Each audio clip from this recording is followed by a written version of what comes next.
Hey guys, Mike here with EBR, and this is the Velotric Discover 2. It's the sequel to the very popular Discover 1 released back in 2021, and now it's got a bump in spec, performance, and some nice tech upgrades, and Velotric says this is their most comfortable e-bike yet. So, what does 3 years of research and development and lessons learned bring to the table with the Discover 2? Well, let's take a look and find out.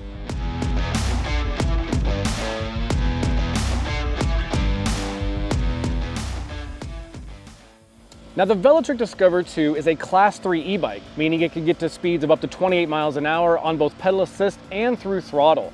Now, the bike is UL 2271 and 2849 certified, and it has a max payload capacity of 440 pounds. Now, the current MSRP on this is $1,899, and it currently comes in 4 color options. Here we have the Crimson Cherry Red, but there's also a mint color, a pine green color, and a stone gray color. Now, this bike is advertised as weighing 63 pounds, but once we got this one in for testing, we threw it up on our scale and it weighed around 69 pounds, so a little bit more than they advertised. And when we took the battery out, it went down to about 59 pounds, so around 9.5 pounds for the battery itself. Now, the frame comes in 2 sizes. You can get a regular or a large. The regular will fit riders from 4'11" up to 5'9", and the large that we have here fits riders from 5'6" all the way up to 6'4". Now, currently I am 5'11". I say currently, but I've always been 5'11" as an adult, and it fits me just fine, although the reach is a little bit short for me at around 14.5 inches. And speaking of dimensions, the wheelbase on this bike from front hub to rear hub is 44 inches.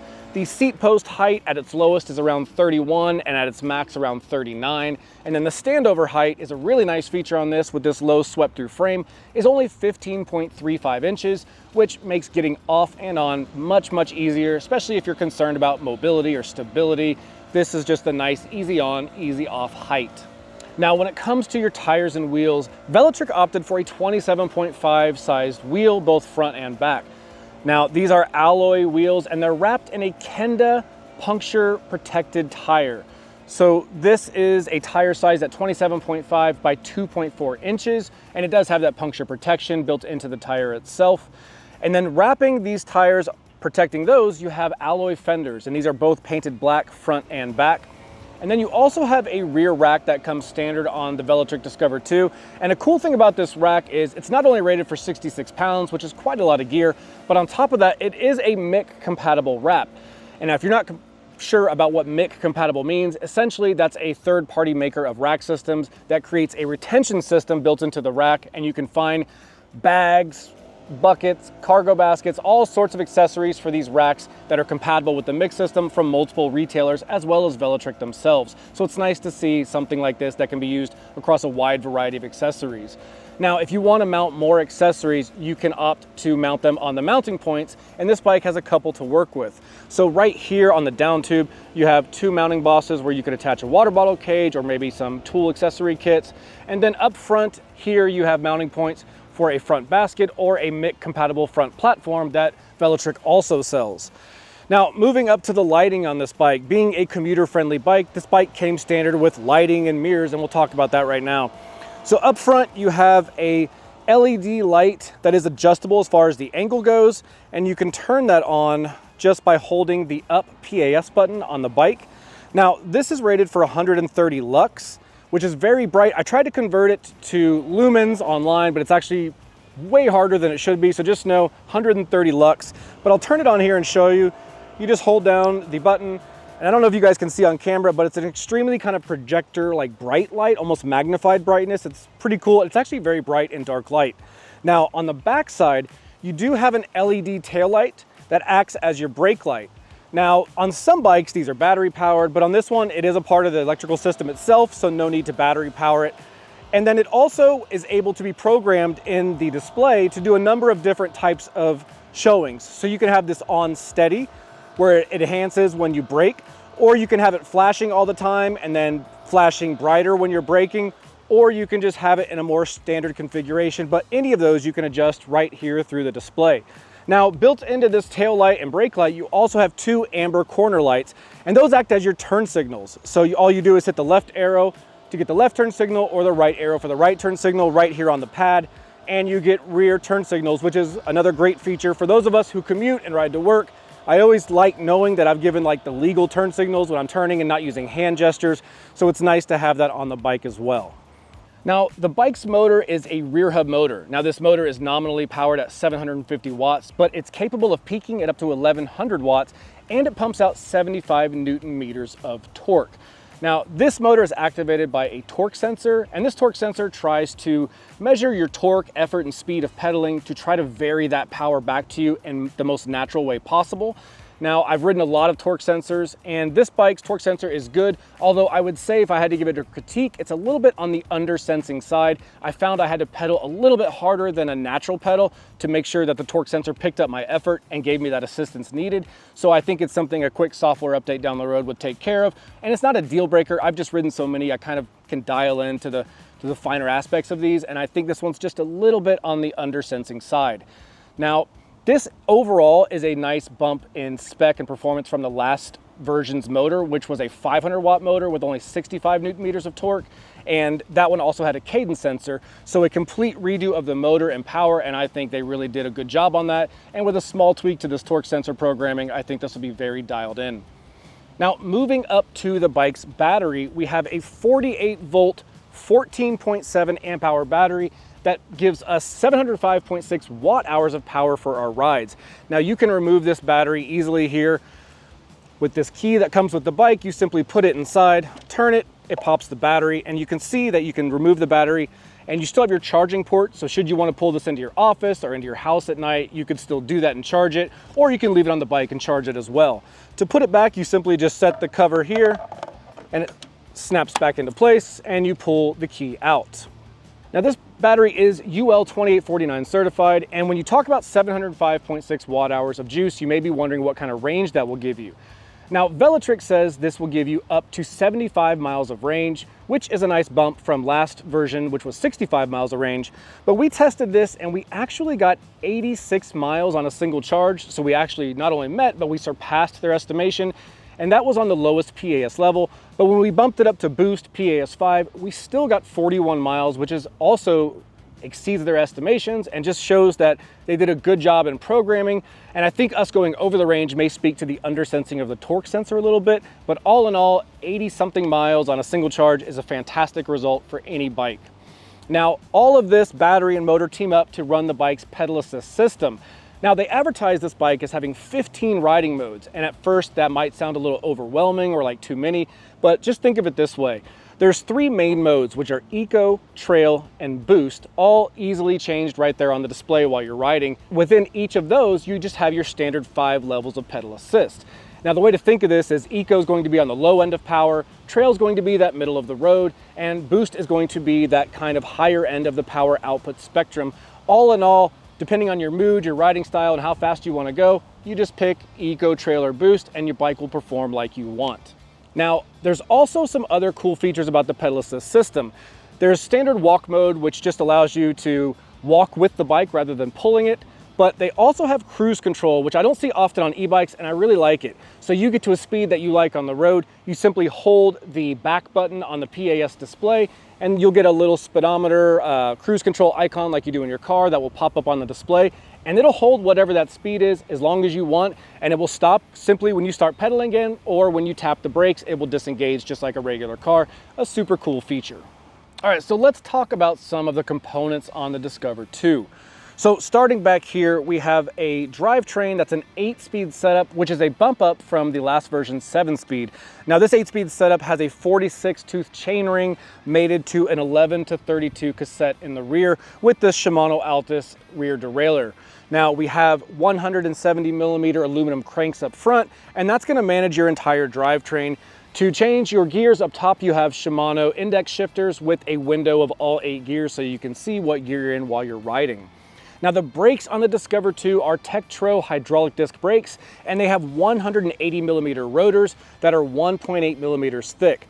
Personally, I'd like to see all e-bikes go to a 2.3mm thickness. I don't think it'd be much in terms of cost, but it would definitely help in terms of brake rotors getting warped or bending over time, and they just brake better and take longer to heat up, so that's always a better feature. But at 180mm at 1.8mm thick is a fairly standard setup we see anyway, and they do perform well. Now, the calipers are 2 piston calipers, both front and back. and that makes up the braking system. Now, moving up to the front, we do have suspension on this bike.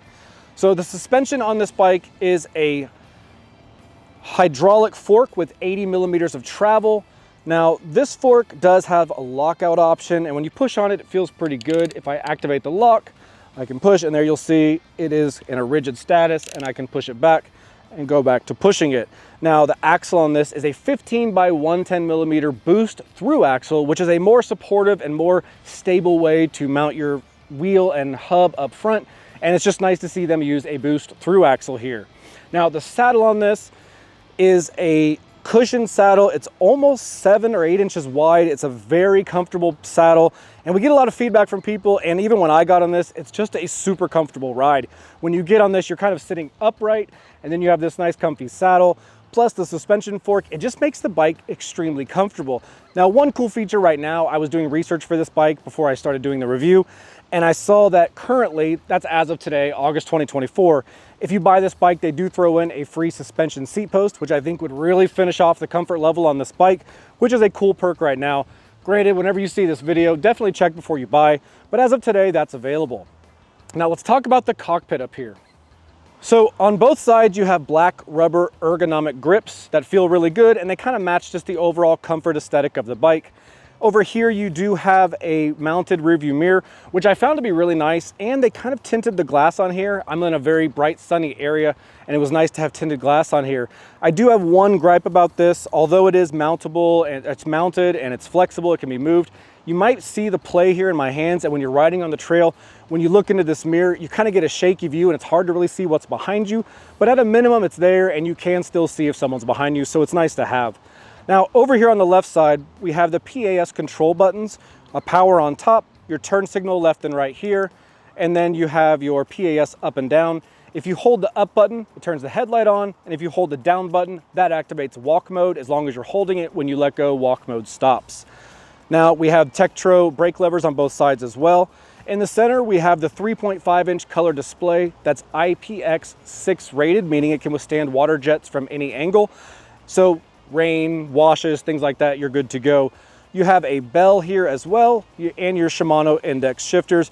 All in all, the cockpit itself is very clean, although I will say a lot of the wiring here is kind of all over the place, and we did end up shoving some behind the headlight just to kind of keep it out of the way. I'd like to see in future releases maybe some more internal wiring, or just better management of wrapping these up together with these kind of cable management ties they have in place. Not super bad, but definitely an area to clean up on the bike. All right, guys, so this is the Velotric's color display. So right here on the home screen, you have your battery and a bar meter and a numerical percentage. You have your PAS level, which will go up and down based on how you hit the buttons here. You have your riding mode, currently in eco, but by hitting this little button on the bottom of the controls will let you cycle through each riding mode, and then you have your 5 levels of pedal assist within each. If you hold the up button, it will give you the headlight on, which you'll see come on. Hold it again, it'll turn it off. Holding the down will initiate walk mode. Oh, put it in PAS1, then hold it. There we go, and the bike starts to creep forward. And then if you want to cycle some of the data, you can hit the M button, and that'll cycle through the bottom here. We've reset the display, so we have limited info right now. And then if you want to get into the advanced settings, you can hold the M button, and that will take you into the advanced settings. And here you can put a cap on the speed limit, which is really nice if you've got a kid or a grandkid, or you just got the bike and you don't want to deal with a lot of power early on. You can limit how fast the bike goes here. You can reset trip data. You can change the brightness of this display. You can change your riding mode, and you can go through Eco, Trail, and Boost, or like I showed you previously, you can do that from the home screen. You have rear light mode, where you can change how the rear light displays itself. So if we go in here, you can have it steady on and then enhanced or brighter when braking, or you can do flashing with enhanced braking, or you can do steady on with enhanced and enhanced flashing. We'll just leave it like that for now, and we can back out. Auto light is going to be whether or not the headlight is automatically sensing brightness outside and turning off and on automatically, or if you want to do it manually, you can adjust that here. Auto power off will be how long the bike takes to power off. Throttle limited, again, another good feature if you're letting your kids, grandkids, or you're new to the bike and want to limit how much control you have. or speed you have with the throttle. That's a good tool to use there. And then cruise control, you can turn it on or off in here. Connect to app will take you to the app, which I'll show you next. And then that's your Find My technology. So if it's linked to your Apple Find My, and here you can change your units between kilometers and miles per hour. And here you can get the version info of your controller and display and battery. And that is everything in the menus. So that makes up the display for the Velotric Discover 2. All right, so this is the home screen on the Velotric app. You'll simply just scan the QR code on the display that I just showed you in the display section, and that will bring up your bike. Now it shows the name. I've named it Discover 2. It's green light connected, 89% battery, and because we just did a reset on it, we have 0.1 miles on the odometer. If you hit start riding, it's going to give you a warning. Once you confirm that, you'll have your maps, and you can track your ride. And when you're done, you hit pause once and you can either resume. So say you pause it on the side of the road to grab some water, or you're just done completely. You'll just hold this to stop. It says hold to stop, and that will turn it off. Now you want to get to the settings. We can go into here. You can change the name of the bike. You can pick your mode, Eco, Trail, or Boost, which you can also do through the handheld controls. You can do your screen brightness, cap your speed limit, auto power off time, auto light for the headlight, cruise control off or on, throttle limit, and then the newest feature that they just added in the recent update is the ability to choose between a torque or a cadence sensor, because the bike has both. Previously, you were not able to pick, but now you can pick, which is a really nice feature. And then again, here you can change kilometers or miles an hour, or you can go into the firmware updates, and these are all done over the air. So you just simply press a button when you need to update, and you'll see it on your screen will say updating. So there's really simple plug and play over the air updates, which is always nice. And you can choose to unpair. But other than that, that's the app. It's actually a really clean, nice user interface, and it's been acting really well. So kudos to them on the app. And that wraps this up. All right, guys, we are out here with the Velotric Discover 2, and I brought Ben to do his take on the Discover 2. He's our resident in-house mechanic who shares his thoughts on kind of what he likes and what he would improve. Before we jump into it, Ben, I wanted to say thank you to Feedback Sports for providing us with their Pro HD rack. This thing is aluminum, beefy, but lightweight and super durable and solid. They also have a full lineup of tools, so if you're the kind of person that likes to tinker on your bike, or even a full Pro Shop lineup of tools, they have that. I'll leave a link down in the description so you guys can check that out if you want to. But Ben, just kind of go ahead and walk through some of the things you like about the Discover 2. All right, thanks, Mike. There's a lot to like about this bike. In particular, working from the front to the back, the bike rides really nice. It rides nice because it's got a through-bolt front axle and fork, so it lends itself to a lot stiffer steering. If you stand up on the bike and pedal up a hill, it feels great. The threadless stem and steer tube also lends itself to a much beefier front end. Secondly, with that being threadless, parts are much more readily available. If you happen to strip a bolt or something like that, most bike shops will have some kind of a replacement for that. Also with this one, what I like is the really beefy rack. It's bolted on, it can handle a lot of weight, and it's got a wide footprint, so you can stack boxes or bigger items on here. No worries, no problems. I pointed this out on other bikes, but what I really like is a micro adjust seat post. They work better, they're easier to adjust, and they're just stronger in general. Cleaner, good aesthetics, all that kind of stuff. Nice. And what kind of things would you improve on this? You know, that's a great question. One thing that I'm never a fan of are metal fenders. Okay, maybe they look a little bit better, but when they bend or if they get dented, they stay bent and they stay dented. Plus they're noisy and they're heavier. So I think the plastic fenders would do this bike a good favor.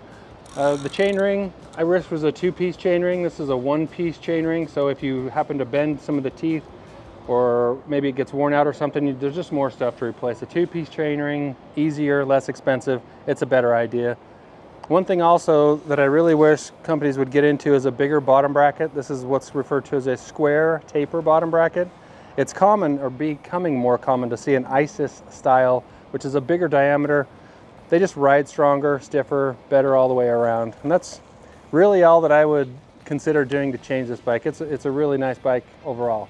Agreed. Thanks very much for your time, Ben, and we will hit you for our next review. All right, thanks, Mike.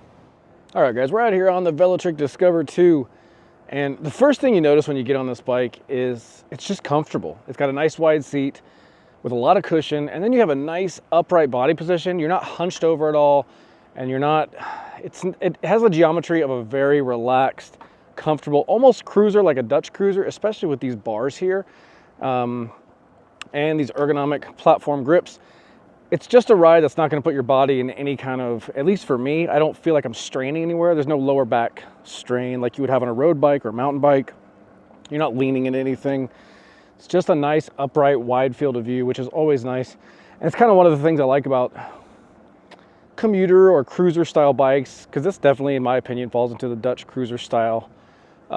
It's just super comfortable. Now, you may notice here we have a nice 3.5-inch color display. That's got our riding mode, which there's actually 3. So we've got Eco, Trail, and Boost. And then within each 3 of those modes, you have 5 levels of pedal assist. And from what I can tell, all that changes from Eco, Boost, or Eco, Trail, and Boost is that you just have a little bit more juice for each one of those profiles. So Eco if you're taking it easy, low power, Trail if you're kind of just somewhere in the middle of the road, and Boost if you're trying to get everything you can out of it. And then remember, within each of those, you have the 5 levels of pedal assist that will be kind of dialed down accordingly to the mode you're in. Now, this motor is a 750 watt rear hub motor, but what's cool about it is it can peak at up to 1100 watts, and it puts out 75 Newton meters of torque, which is pretty substantial on a bike of this style with these 2.4-inch tires.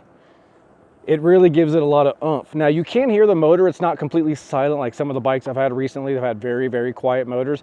This is a quiet motor, but it's still something you can hear. Not distracting or annoying, but just don't get the impression it's a silent motor. There is a little bit of noise coming from it. Now, let's talk about the speeds. This thing has a lot of options with speed. And that's another nice thing about this bike, besides being comfortable, there's a lot of customization. So currently, there's a feature on the bike called throttle lock, or throttle, let me see what it's called here.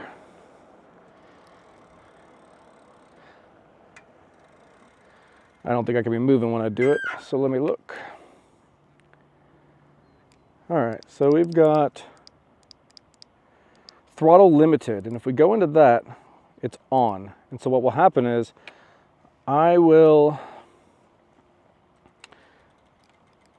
get out of this menu and I will use the throttle. So I'm going to give it full throttle in boost mode and see how fast we go. And if you notice, it limits itself to 15 miles an hour. So you're not going to go over 15 miles an hour when you're in throttle limited mode, which if you're giving the bike to your kid or you're letting somebody ride it, is a really nice feature, because now you can limit that throttle usage so they're not cruising around town going 30 miles an hour on throttle only.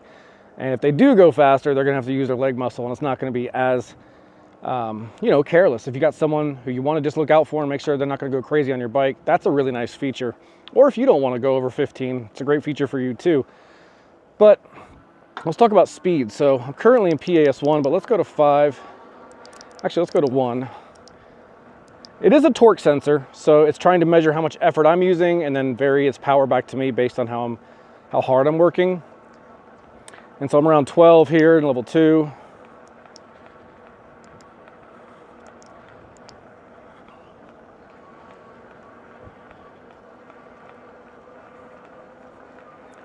We're kind of just gradually going up as we pedal.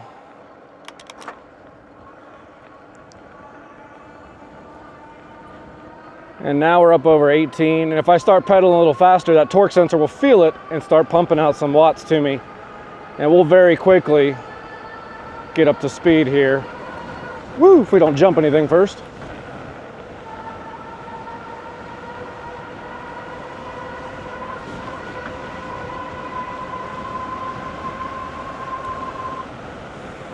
So yeah, no problem getting up to 28. I saw 28.8 on the speedometer there, which is really fast.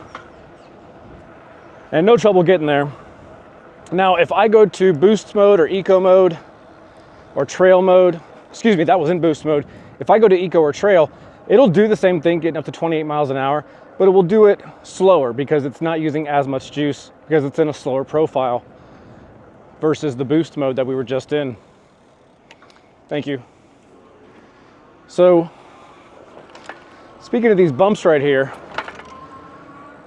There's a suspension up front, a fork with 80 millimeters of travel that also has a lockout feature that does a nice job of eating up those bumps on the front end.